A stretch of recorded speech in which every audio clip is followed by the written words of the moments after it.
ভীষণ, ভীষণ মজার একটা মিষ্টি। কিন্তু খুবই অঘটনের পরে এটা বানানো। আসসালামু আলাইকুম। খুব ঝটপট একটু রেসিপিটা বলার চেষ্টা করব, যদি না পারি তাহলে লিখে দেব।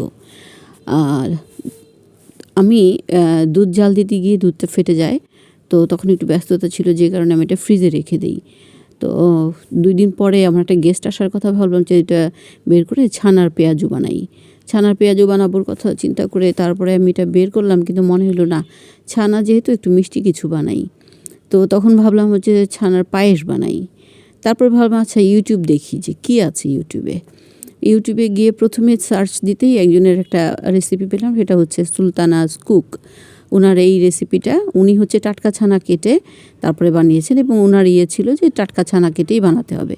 কিন্তু আমি পরে রিস্ক নিলাম যে আমার তো 2 দিনের পুরনো ছানা, আমি দেখি এটা তো বাতিলের পর্যায়ে মোটামুটি।